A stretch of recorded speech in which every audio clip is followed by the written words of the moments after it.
Fine. Let's start. Number 10. Nobody was looking for nothing.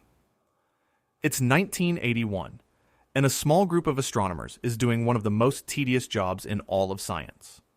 Their names are Robert Kirshner, Augustus Oehmler, Paul Schechter, and Stephen Schechtman, and what they're doing is measuring the redshifts of galaxies, one galaxy at a time. If you've never heard the word redshift, here's all you need to know.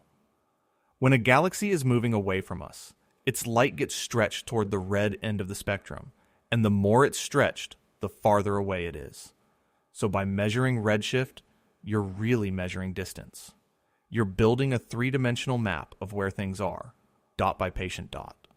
And that's the thing. They weren't hunting for anything dramatic. Nobody sets out one morning and says, "Today I'm going to find the biggest hole in the known universe."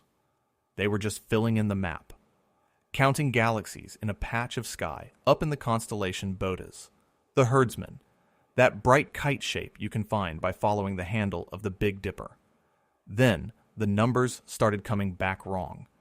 In one patch of sky, roughly 3 degrees by 3 degrees, they expected to find about 100 galaxies. That's what the math says should be there. That's what every other patch of sky looked like. Instead, they found 3.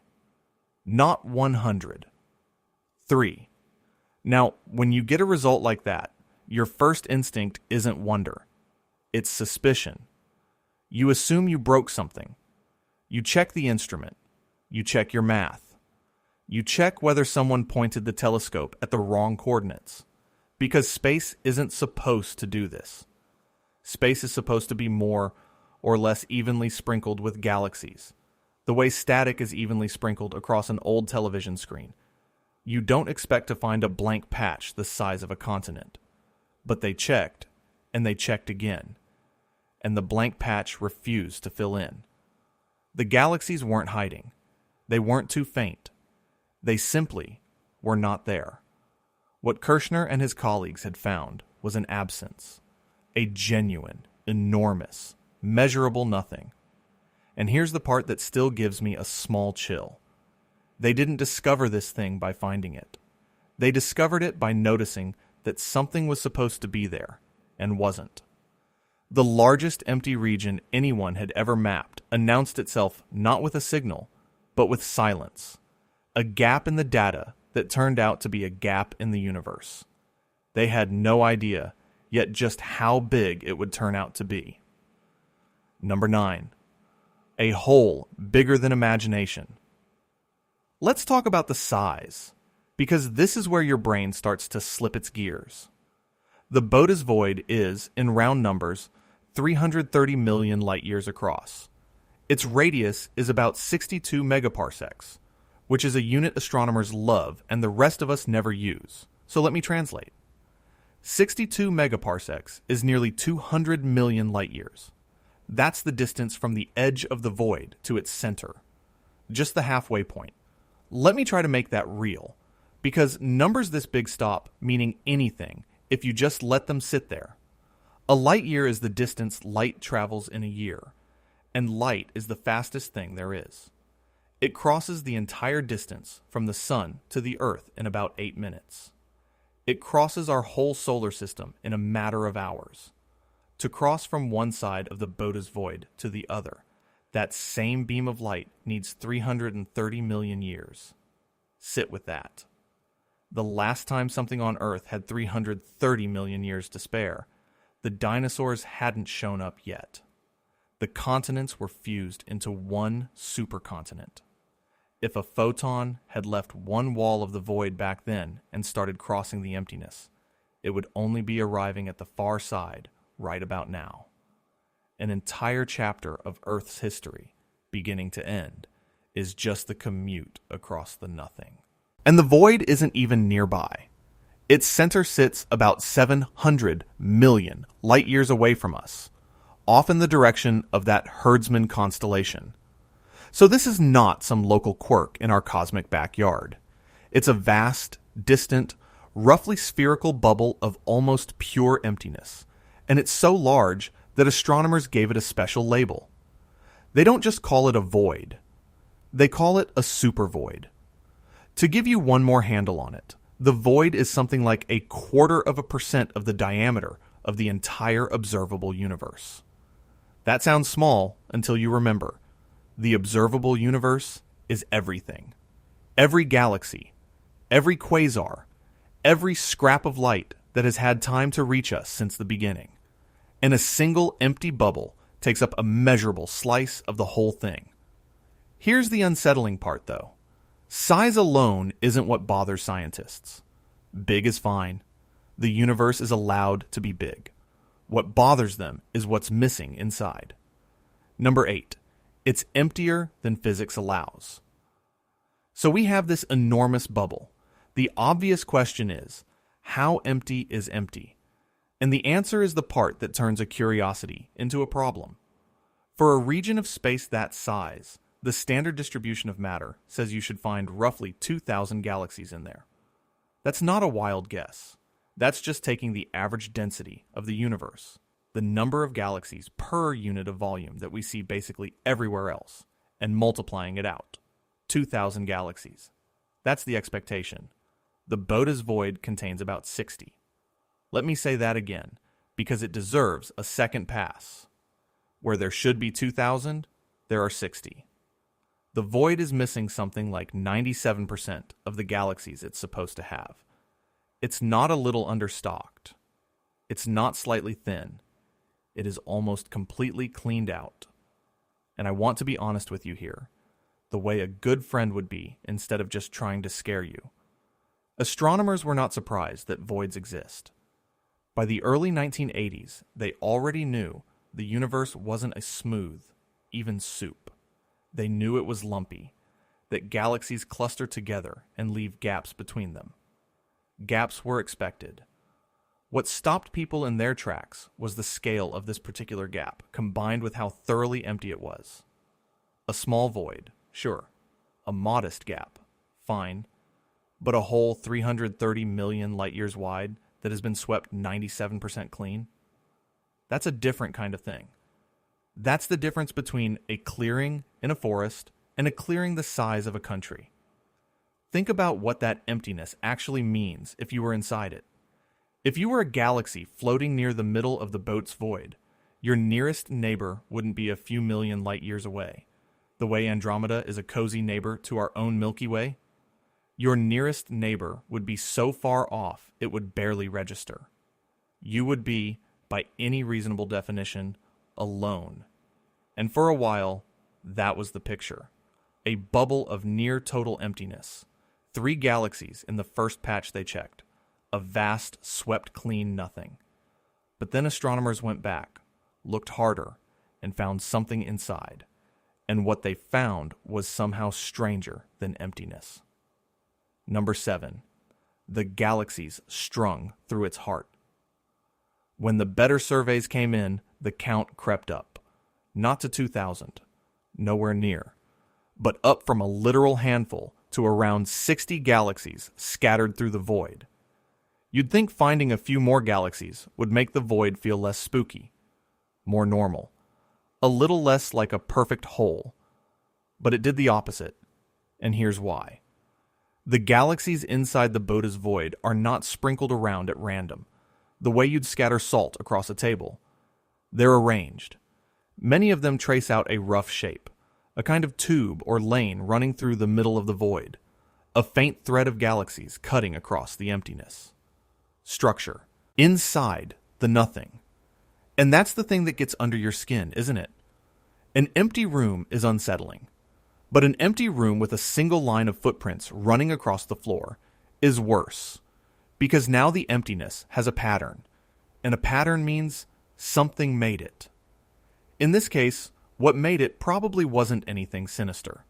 It's geometry. But we'll get to the leading explanation in a few minutes, because it's one of the best parts of this whole story. For now, just hold the image. 60 galaxies, most of them strung along a faint interior lane, drifting through a bubble of dark so large that those galaxies might as well be strangers to one another. Astronomers have actually gone and studied these void galaxies in detail. There have been dedicated surveys, including deep imaging campaigns that cataloged them, measured their colors, looked at how fast they're forming stars, because galaxies that grow up in near total isolation are scientifically precious. Out here in the crowded parts of the universe, galaxies are constantly bumping into each other, stealing each other's gas, merging, getting their shapes torn up. A galaxy raised in the middle of the Boötes Void has had almost none of that company. It's a control group. It's what a galaxy looks like when it grows up completely alone. So the Void gave us something we couldn't get anywhere else. A look at solitude itself, written into the lives of 60 quiet galaxies. And the more you understand them, the more you start asking the question that no astronomer can fully shake. What would it be like to actually live in there? Number 6. A civilization born blind. There's a quote about the Boötes Void that has followed it around for decades, and it's stuck because it's perfect. It comes from the astronomer Greg Aldering, and it goes like this. If the Milky Way had been in the center of the Boötes Void, we wouldn't have known there were other galaxies until the 1960s. Take a second with that, because it's doing something sneaky and profound. For most of human history, we had no idea other galaxies existed. We looked up, we saw stars, we saw the faint band of the Milky Way, and we assumed that was the universe. The whole thing. It wasn't until the 1920s that Edwin Hubble proved those faint smudges some people called nebulae were actually separate galaxies, islands of hundreds of billions of stars, unimaginably far away. That discovery cracked the universe open. Suddenly, we weren't everything. We were one galaxy among countless others. Now imagine we'd been born somewhere else. Imagine the Milky Way had formed near the center of the Boötes Void instead of out here in the crowded suburbs. Aldering's point is that the nearest galaxies would have been so far away, so faint, that we wouldn't have spotted them with Hubble's telescopes in the 1920s. We'd have needed decades more of technology just to notice we weren't alone. And honestly, that's the optimistic version. Push it a little further. Imagine a civilization that arises on a planet near the dead center of a void like this. They build telescopes. They look up. And night after night, century after century, they see almost nothing. Their own galaxy, and then dark. No Andromeda hanging overhead. No swirl of nearby galaxies to photograph. Just their handful of stars and an ocean of black in every direction. What would they conclude? They'd conclude that their galaxy is the universe. That they are, quite literally, all there is. And they would have every reason to believe it, because the evidence would be sitting right there in their empty sky. They wouldn't be making a mistake. They'd be doing good science with a cruel data set. That's the quiet horror of the void.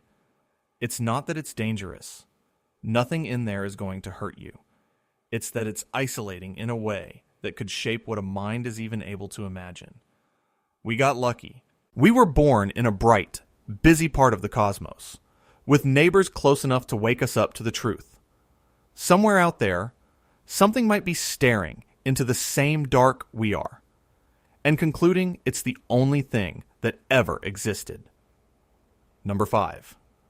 Too big to have formed in time. Here's where the scientists start shifting in their seats, and I want to walk this one carefully, because it's easy to oversell. The universe is about 13.8 billion years old. That's a long time, but it's not infinite, and that matters. Everything we see, every galaxy, every cluster, every void, had to assemble itself within that window. And the way structure forms is slow. In the very early universe, matter was spread out almost perfectly smoothly. Almost.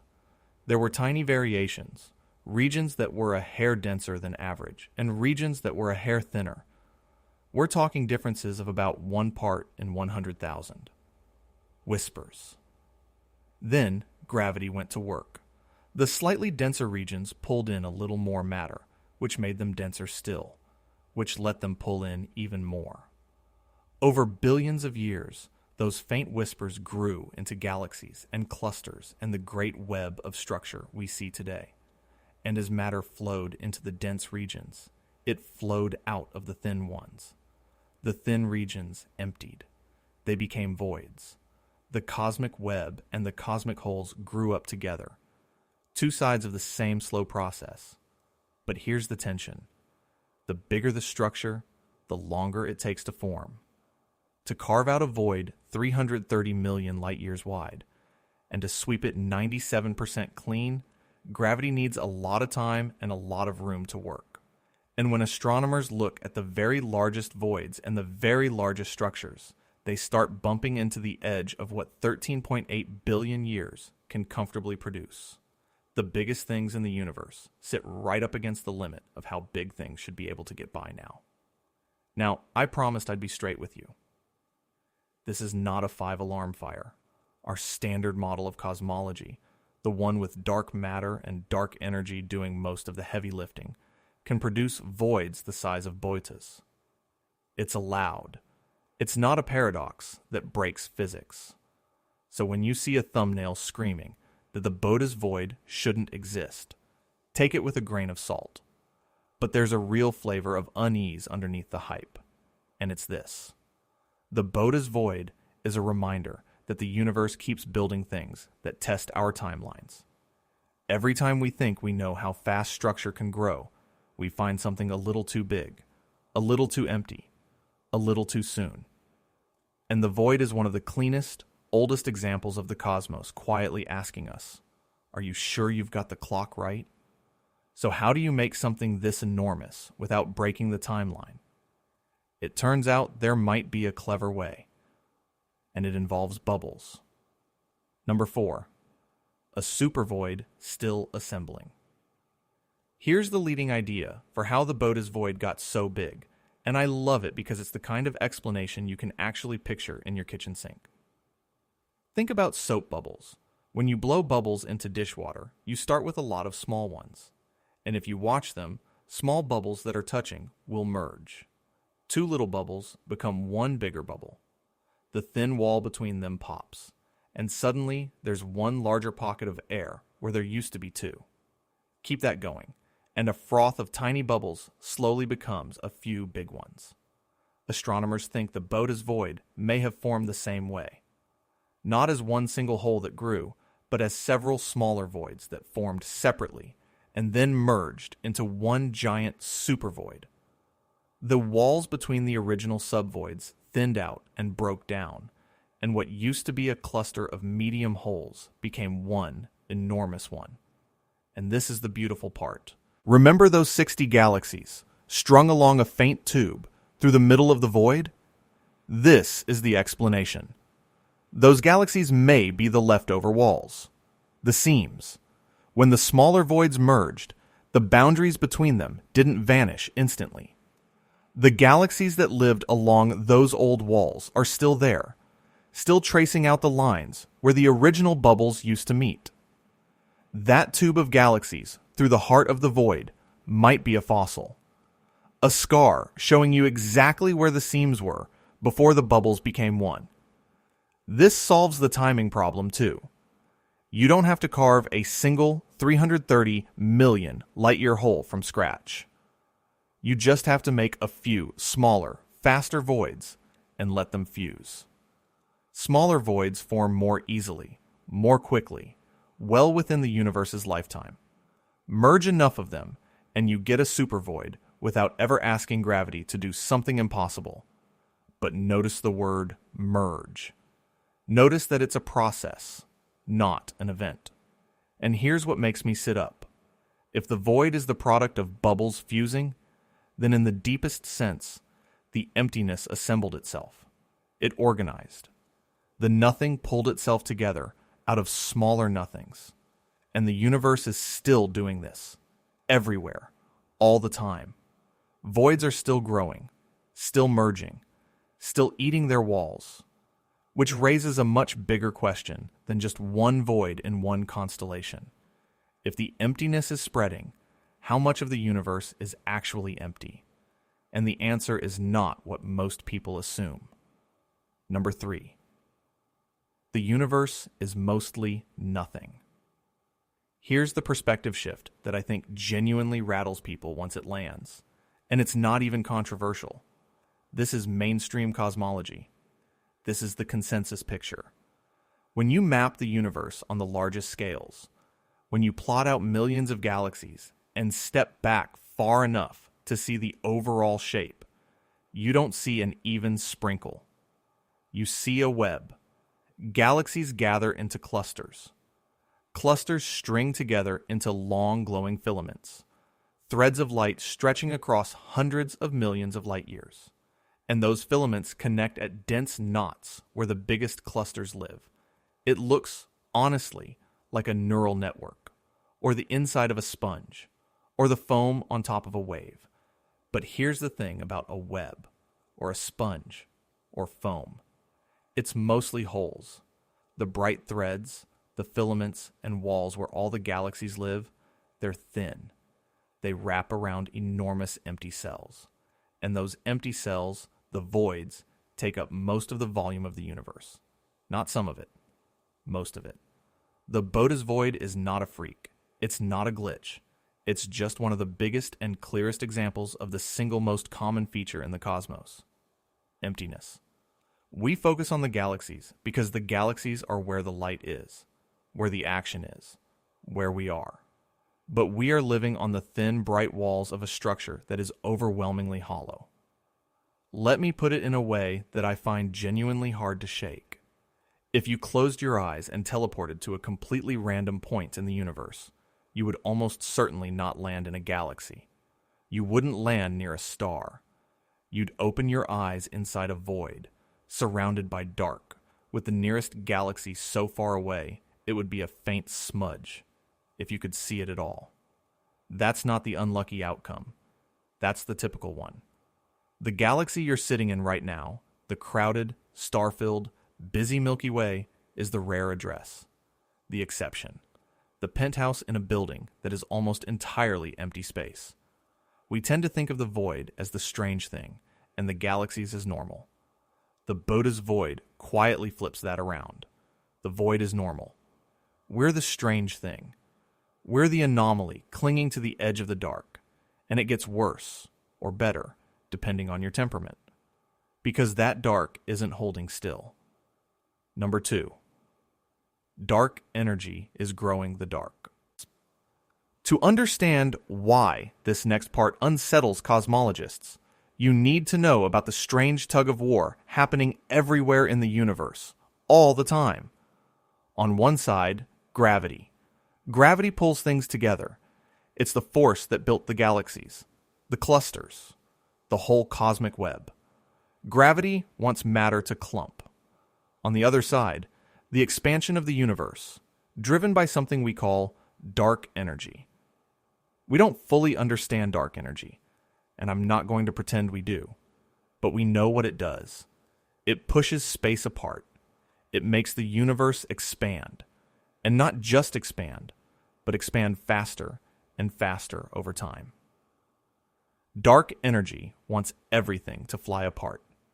Now, in a place like the one we live in, where there's a decent amount of matter, gravity puts up a real fight. It holds our galaxy together. It holds our local group of galaxies together. Locally, gravity wins, and dark energy doesn't get to tear our neighborhood apart. We're fine. Our Milky Way isn't going anywhere. But think about what happens inside a void. Inside the Boötes Void, there's almost no matter, which means there's almost no gravity to fight back. And in that vacuum, dark energy gets to run the show completely unopposed. There's nothing to hold the region together, nothing to slow the expansion. So the void doesn't just sit there, it expands. And because it's so empty, it expands faster than the average rate of the universe around it. Let that sink in. The void is growing. Not because something is sucking galaxies out of it, but because the empty space inside it is stretching faster than the space around it. The emptiness is winning, locally, by default. This is actually why astronomers love studying voids so much. They're like clean laboratories for dark energy. Out here in the crowded regions, gravity muddies everything up. Inside a void, dark energy is the only force that matters. So if you want to understand the thing that's driving the fate of the entire universe, you go where it has no competition. You go into the dark. And here's the long shadow this casts. The far future of the universe looks like the inside of a void. As dark energy keeps pushing, as expansion keeps accelerating, the bright filaments will thin. Galaxies that aren't gravitationally bound to us will be carried away, faster and faster, until their light can no longer reach us at all. Given enough time, every galaxy outside our own local group will slip over the horizon and vanish from view. The sky will empty out. The universe will become, for any future observer, a lonely island of light surrounded by growing, accelerating dark. The Boötes Void isn't just a hole in the present. It's a preview. It's what almost everywhere is slowly becoming. Number 1. Nothingness is the default state. So let's pull all the way back, as far back as we can go. And let's ask the question the Boötes Void has been quietly asking us this whole time. What if the emptiness isn't the exception? What if it's the point? We started this with a few astronomers in 1981, staring at 3 galaxies where there should have been 100, assuming they'd made a mistake. That instinct, that flinch, tells you something about how we see the universe. We assume fullness is normal. We assume that space should be populated, that galaxies are the default and gaps are the surprise. We're wired that way because we live in a bright place, on a warm planet, around a steady star, in a crowded galaxy. Fullness is all we've ever known. But the universe keeps telling us, gently and relentlessly, that we have it backwards. Most of space is empty. Most of the volume is void. The natural state of the cosmos, the thing it returns to, and the thing it's heading toward, is dark and quiet, and almost without matter. The galaxies, the stars, the planets, the rare warm worlds with someone standing on them looking up, those are the exceptions. Those are the brief, bright accidents. A thin scattering of light clinging to the walls of an immense and growing dark. And I don't think that's a sad thought, even though it sounds like one. I think it's the opposite. Because if emptiness is the default, then everything that isn't empty is precious in a way that's almost hard to hold. Every galaxy is a small rebellion against the dark. Every star is matter that managed, against the overwhelming odds, to gather instead of disperse.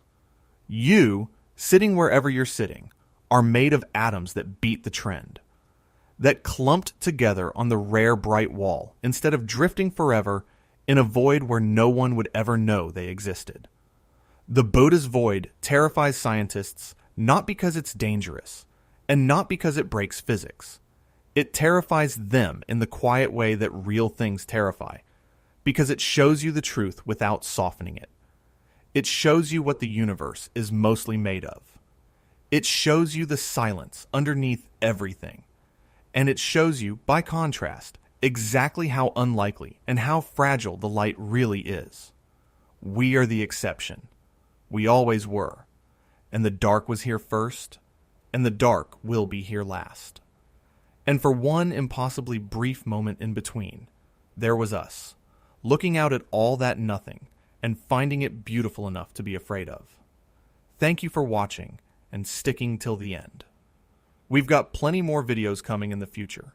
Hit that subscribe button so you don't miss them. See you in the next one.